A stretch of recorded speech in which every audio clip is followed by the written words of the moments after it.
여러분 안녕하세요. 제인입니다. 기초의 기초 첫 번째 시간입니다. 우리는 영어를 공부하는데 앞서서 먼저 용어, 그중에서도 가장 흔하게 쓰이는 용어 정리를 먼저 해볼 겁니다. 바로 품사에 대한 이야기를 시작할 건데요. 품사가 뭘까요?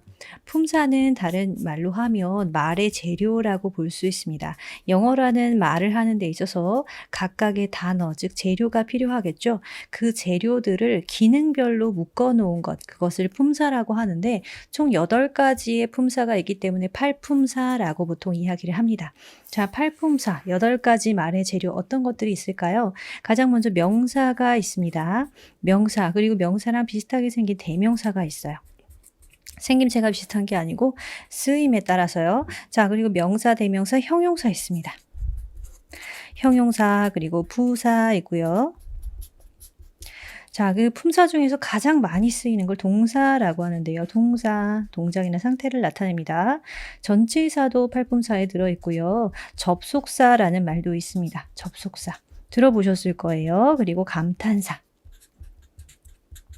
자, 이렇게 8가지 기능들을 따로 묶어서 8가지 품사, 즉 팔품사라고 부릅니다. 그 중에서 명사는 어떤 역할을 해줄까요? 명사라는 건 이름을 말합니다. 이름을 따서 얘기하는 걸 명사라고 하는데, 예를 들면 여러분이 공부하면서 읽는 책 있죠? 책. 영어로 book. 자, 이 책은 명사입니다. 또 여러분이 외출할 때 쓰는 모자, hat. 너무 올드한 걸 그렸네. 자, 그리고 어떤 사람들이 서로를 아주 사랑스러운 눈빛으로 만약에 보고 있어요. 그럼 이 두 사람이 하는 걸 우리는 뭐라고 하죠? 사랑이라고 하죠. 그렇죠? 사랑. 그 사랑을 영어로 이렇게 사랑을 영어로 우리는 love라고 부릅니다. 이것도 명사예요. 무언가를 이름을 붙여서 우리가 부르고 있다면 그것은 모두 명사입니다. 그러면 그 명사는 크게 이렇게 하나, 둘, 셀 수 있는 그런 셀 수 있는 명사, 즉 가산명사라는 카테고리로 볼 수 있고요. 또 셀 수 없는 것, 즉 보통 개념을 의미하거든요. 이런 개념을 다루는 명사는 셀 수 없다고 불가산명사라고 불러요. 명사를 공부하실 때 가장 큰 특징이 뭐냐면요. 가산명사와 불가산명사를 조금 세분화해서 공부하시게 될 건데요. 그중에서 가산명사 하나 둘 셀 수 있기 때문에 하나를 나타내는 관사가 붙어요. 관사는 모자 관사를 쓰는 겁니다. 그래서 북이 하나다라고 하면 a book. 모자가 하나 있어요? 그러면 a hat. 이렇게 표현을 하거나 뭐 모자가 몇 개씩 더 있어요. 그러면 hat 여러 개 있을 때 이렇게 명사에다가 s나 es를 붙여줘요. 책도 여러 권이 있다. 그러면 이 책들이라고 해서 books 이렇게 나타내 주겠죠. 자, 이렇게 명사는 관사라는 것이 따라 붙기도 하고요. 아니면 여러 개인가 한 개인가를 나타내는 단수, 복수를 의미하는 것도 있어요. 단수, 복수, 다른 말로 수일치라고 불러요. 명사를 공부하실 때 이 수일치 부분은 공무원 시험에 많이 등장을 합니다. 자, 명사, 관사나 단수, 복수라는 개념과 함께 공부를 해주시면 좋겠죠.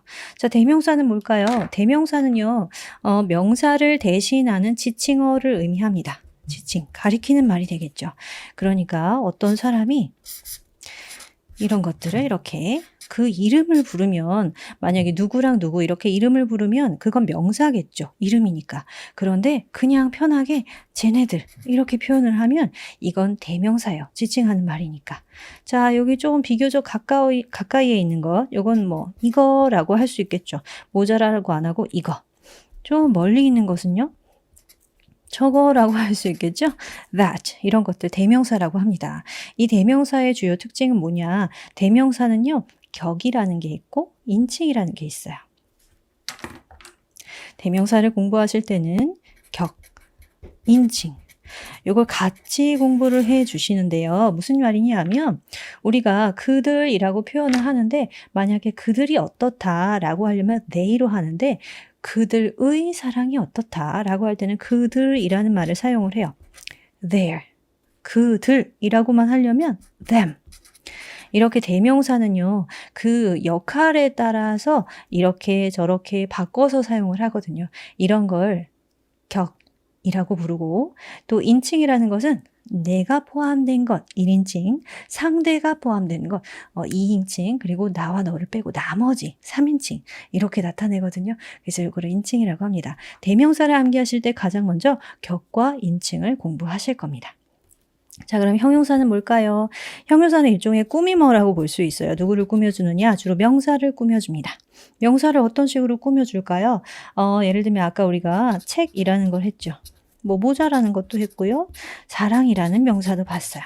그러면 명사를 어떤 식으로 꾸며줄 거냐? 되게 재밌는 책이야. 그러면 웃겨. A funny book. 아니면 너무 아름다운 모자가 있어요. A beautiful hat. 아니면 진실한 사랑이야. True love. 이런 식으로 명사를 꾸며주는 걸 형용사라고 해요. 형용이라는 건 얼굴의 모양을 뜻합니다. 그러니까 명사가 어떤 거라는 것, 그러니까 명사를 어떤 식의 범주를 정해주는 게 되겠죠. 책은 많을 수 있지만 재미있는 책이다. 이런 식으로 말이죠. 그래서 형용사는 보통 해석할 때 뭐뭐 하는 명사라고 해석해요. 아니면 뭐뭐의 이렇게 보통 해석이 됩니다. 그럼 부사는 어떨까요? 부사는요, 이 부자가 한자로 하면 버금 부자예요. 그러니까 뭘 두 번째로 보조해주는 이런 역할이 되겠죠. 주로 동사나 형용사, 뭐 아니면 다른 말 전체나 아니면 다른 부사를 수식하기도 합니다. 이런 것들을 더 부연 설명해준다라고 볼 수 있어요. 자, 예를 들어 볼까요? 그들이 사랑의 도피를 했어요. 달려간다. They run. 어떻게 달릴까요? 그들이 엄청 빨리 달려. 자, 이렇게. 이럴 경우에 이 fast라는 말은요, 앞에 있는 run을 수식해주고 있어요. 그렇죠? 자, 이렇게 run, 달리긴 달리는데 더 빠르게 달린다 라고 동사를 더 풍성하게 설명해주는 말. 아니면 책이 있었는데 재밌는 책이었어요. funny, 웃긴 책이었어요. 근데 진짜 really funny book 이렇게 형용사를 수식해 주기도 하고요. 이런 식으로 쓸 수 있는 게 바로 부사입니다. 그러니까 여러분 문장에서 사실 부사가 없어도 말은 돼요. 그죠? 그런데 부사가 있음으로 해서 그 문장을 더 풍성하게 만들 수 있어요. 그래서 부사가 필요한 겁니다. 자, 동사 별표 쳐주셔야 돼요. 동사 너무너무 중요해요. 문장의 기본 요소입니다. 사실요, 문장을 구성하는데 8가지 품사가 다 필요해요. 그러나 가장 중요한 단어 하나만 써라 라고 한다면 그건 동사예요. 동사가 그래서 시험에도 많이 나옵니다. 어떤 식으로 등장을 하느냐. 동사는 우리가 보통 뭐뭐 하다 아니면 뭐뭐이다 라는 걸로 나타내거든요. 뜻이 뭐뭐 하다, 뭐뭐이다. 그러니까 아까 썼던 뭐 run, 달리다 아니면 사랑하다. 아니면 또 뭐가 있을까요? 우리 공부하고 있잖아요. study. 이런 것들을 다 동사라고 나타내고요. 또 I am a student 이렇게 표현할 때 비동사도 필요하죠. 동사의 종류는 사실 여러 가지로 분리할 수가 있어요. 그러니까 비동사도 있고요. 조동사도 있고요. 대동사도 있고요. 동사를 분간하면 아주 많이 구분할 수 있습니다만 모두 똑같이 뭐뭐하다, 뭐뭐이다 라는 뜻을 갖고 있어요. 그게 바로 동사입니다. 자, 그럼 동사가 문장에서 해주는 말은 뭘까요? 동사는요, 동작이나 상태를 의미합니다. 동작이나 상태. 누구의 동작이나 상태겠어요? 문장에서 가장 중요한 어떤 행위자의 동작, 아니면 그 물건이나 아니면 그 사람의 상태를 나타내주게 되겠죠. 그래서 동사는 동작과 상태를 의미하는 것, 뭐뭐이다, 뭐뭐하다 라고 해석된다라는 것을 기억하고 계셔야 됩니다. 동사를 우리가 조금 들여다보면요, 동사는요, 시제라는 걸 갖고 있어요. 뭐냐면 뭐뭐하다, 뭐뭐이다를 과거형으로 뭐뭐했다, 뭐뭐였다 이렇게 표현하거나 아니면 미래로 뭐뭐할 것이다, 아니면 뭐뭐일 것이다 라거나 이렇게 시간의 흐름을 나타낼 수 있는데 이걸 시제라고 합니다. 또요, 동사 공부하실 때는 태라는 것도 보시게 될 건데요. 태는 행위를 능동적으로 하는 게 아니라 뭐뭐 당하다, 뭐뭐 했다라는 걸 뭐뭐 당했다 이렇게 표현하는 건데요. 그거 수동태라고 합니다. 그런 태에 관해서도 공부하실 거예요. 동사에서 가장 중요한 부분 시제와 태가 되겠습니다. 동사 공부하실 때 이거 참고하시면 좋겠어요. 자, 전치사는요. 전치사는 보통 우리가 아주 짧게 알고 있는 것들이 있죠. 뭐 이런 것들. in, 뭐 on, 뭐 at, 뭐 이런 것들이요. 자, 보통 짧습니다. 얘네들은 어떻게 사용을 할까요? 전치사는 하나만 가지고서는 의미가 명확하지 않아요. 늘 누구랑 같이 쓰느냐? 바로 명사와 함께 씁니다. 자, 전치사는 명사와 함께 써요. 명사.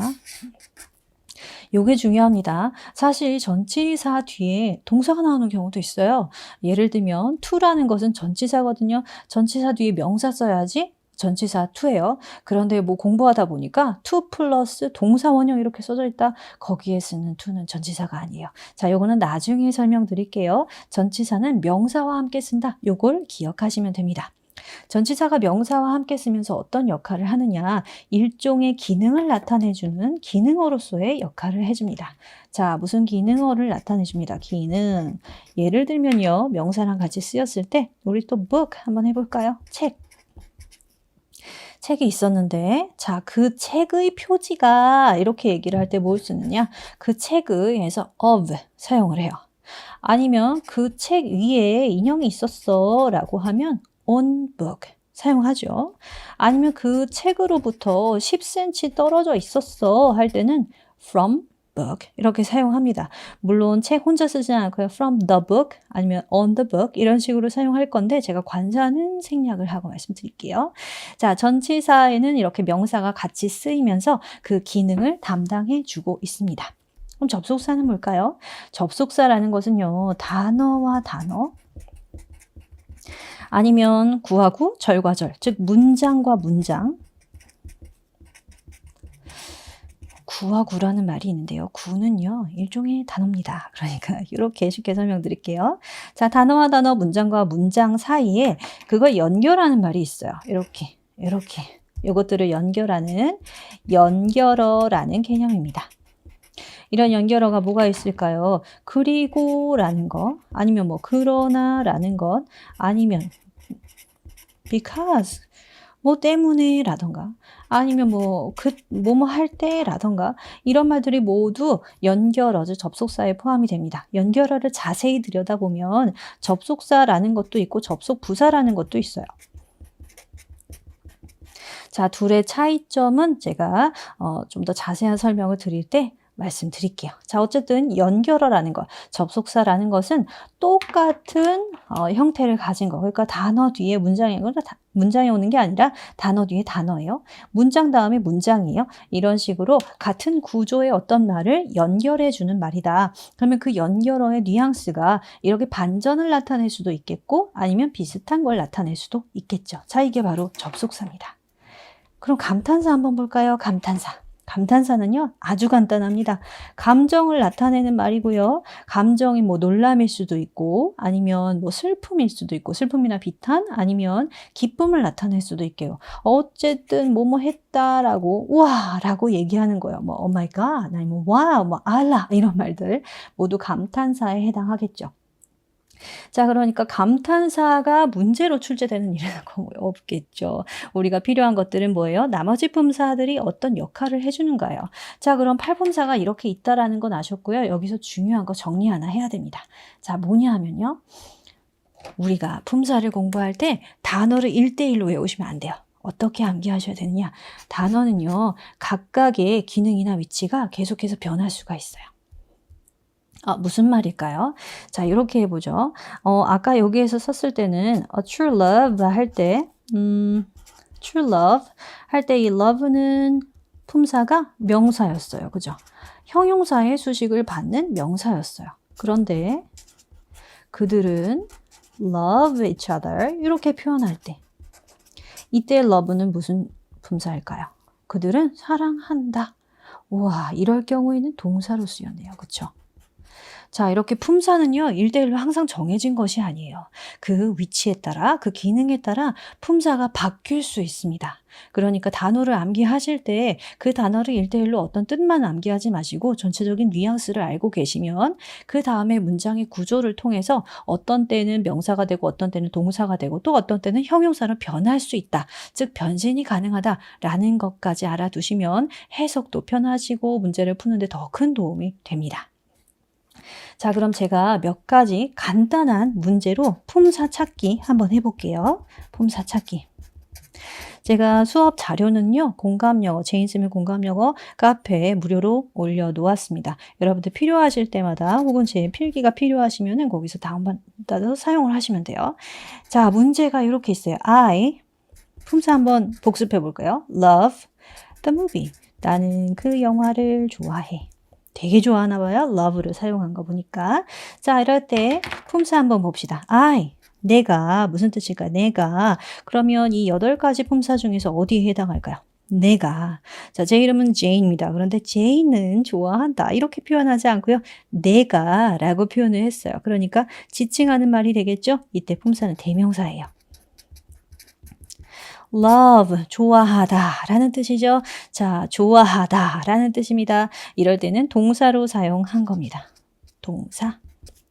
그 영화 어때요? 영화라는 명사는 관사랑 같이 왔어요. 자, 명사가 되겠죠? 명사, 영화라는 이름이니까요. 자, 그럼 또 볼까요? 걔는 필요로 합니다. 필요로 합니다. 뭘 필요로 할까? 사랑을 필요로 해요. 누구의? 개들의 주인의 owner. 자, 이럴 때 dogs 어때요? 이름이 되겠죠? 무언가를 말하는 것. 그러니까 이름입니다. 이름이니까 명사라고 볼 수 있겠죠? 자, need 필요로 해요. 그러니까 동사예요. love 사랑을 필요로 하겠죠. 사랑을 필요로 하다. 명사입니다.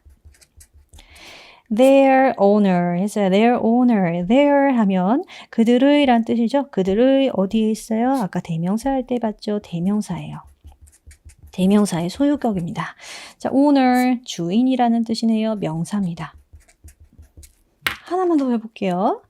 자, she 그녀는 works hard 열심히 일해요. but wants 근데 원해요. to leave 자, 이렇게요. 이 문제에 함정이 있거든요. 알아보실지 모르겠네요. 자, she 뭡니까? she 그녀라는 지칭어죠. 그러니까 대명사예요. works 일하다죠. 동사예요. hard 열심히 일합니다. 열심히 일하다라는 동사를 수식해주고 있어요. 동사를 부연 설명해서 문장을 풍성하게 해주니까 부사가 되겠죠. 그런데 이렇게 얘기해요. 문장이 하나 끝나고요. 새로운 문장이 연결됩니다. 이런 연결어 접속사라고 부르죠. 접속사. 원합니다. 누가요? 그녀가 원하겠죠. 원하다라는 동사입니다. to leave 여기 보세요, 여러분. 자, 이게 전치사고 이게 동사예요. 그죠? 그렇게 쓰시면 안 돼요. 제가 이거 알려드리고 싶어서 문제를 일부러 넣었어요. to가 전치사로 쓰려면 뒤에 뭐가 와야 돼요? 명사가 와야 됩니다. 근데 leave는 떠나다라는 동사예요. 명사랑 같이 있어야 전치사인데 동사랑 같이 있으니까 얘는 전치사일까요? 전치사 아닙니다. 사실 우리 아직 안 배웠어요. 투부정사라는 개념인데요. to 뒤에 동사가 오면 투부정사라고 불러요. 이 투부정사에는 여러 가지 역할이 있거든요. 그 중에서 오늘은 명사의 역할로 나왔습니다. 자, 그러니까 얘는 명사예요. 이렇게 합쳐서 명사로 쓰였다라고 보시면 됩니다. 전치사 아니에요. 요거 설명드리려고 제가 일부러 넣었습니다. 자, 이렇게 해서 품사를 찾아봤어요. 여러 가지 품사, 즉 말의 재료가 어떤 것들인지 개괄적으로 짧게 정리를 해봤습니다. 그럼 이제 뭘 보면 좋을까요? 다음 시간에 요걸 볼 거예요. 자, 뭐 공통점이 있어요. 요거 문장들의 공통점을 한번 찾아볼게요. 제일 먼저 어떻게 시작하나요? 내가, 걔들이, 그녀. 공통점 아시겠어요? 누군지 행위자가 제일 먼저 나와요. 그 행위자를 영어에서 주어라고 부릅니다. 그 뒤에요. 사랑한다, 필요로 한다, 일한다. 그 뒤에는 어떤 애들이 나와요? 행위, 동작이 나옵니다. 그러니까 이거 동사라고 불러요. 모든 문장은 주어 다음에, 즉 행위자 다음에 행동, 동사가 나옵니다. 이게 바로 말의 구조예요.